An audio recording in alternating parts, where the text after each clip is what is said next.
In the heart of the south, where the river Nun flows gently through Ogulega Kingdom, the Ebiere people lived in harmony with nature. The village was a vibrant place, full of life and color. Fishermen cast their nets into the river at dawn, and the women sang as they pounded yam in the afternoons. But the most enchanting sight in Ogulega was Ebiere, the daughter of the village chief. Ebiere was renowned for her beauty. Her skin was the color of rich mahogany, and her eyes sparkled like the river under the midday sun. Her laughter was a melody that brought joy to everyone who heard it.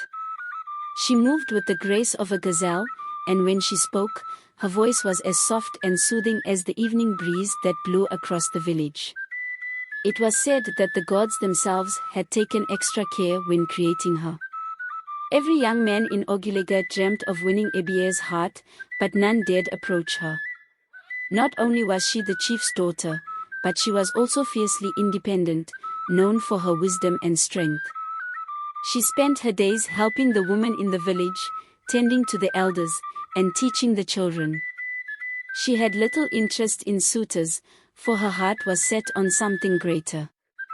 One day, news spread across Ogulega that Prince Ebiowei, the son of the king of a neighboring kingdom, was visiting. Ebiowei was known far and wide for his bravery in battle and his wisdom in council.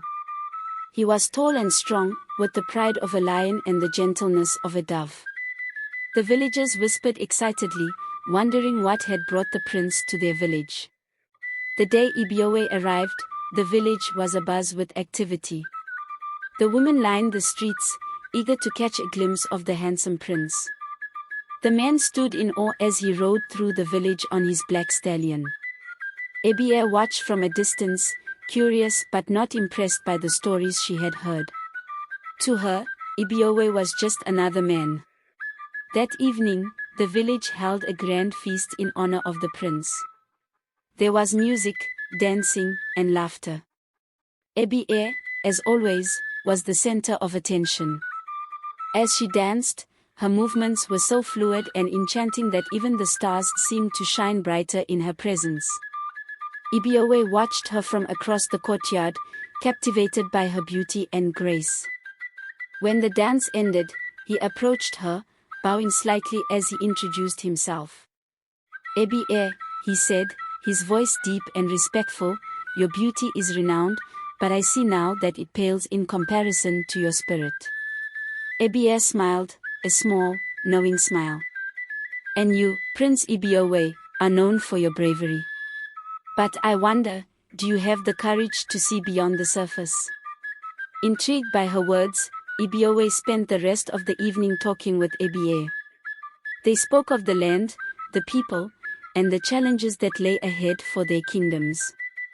Ebiowei was struck by Ebiere's wisdom and passion. She was not just a beautiful woman, she was a leader, a beacon of hope for her people. Days turned into weeks, and Ebiowei found himself visiting Ogulega more often, each time drawn closer to Ebiere. He admired her strength and independence, and she, in turn, began to see the depth of his character. He was not just a prince, he was a man who understood the weight of responsibility and the power of compassion. One evening, as they stood by the river, watching the sun set over the water, Ebiowei turned to Ebiere. "I have found in you a kindred spirit, someone who understands the burdens and joys of leadership. I do not seek to change you or to own you, but to walk beside you as an equal. Will you join me in uniting our kingdoms and leading our people into a new era of peace and prosperity?" Ebiere looked at him, her heart swelling with a mixture of emotions. She saw in Ebiowei a partner, someone who respected her for who she was, not just for her beauty. With a smile that lit up the fading day, she took his hand. "Yes, Ebiowei. Together, we will build a future worthy of our people." And so, under the watchful eyes of the gods and the blessing of their people, Ebiere and Ebiowei united their kingdoms, leading with wisdom, strength, and love. Their story became a legend, a tale of two souls who found in each other the true meaning of partnership and leadership. The end.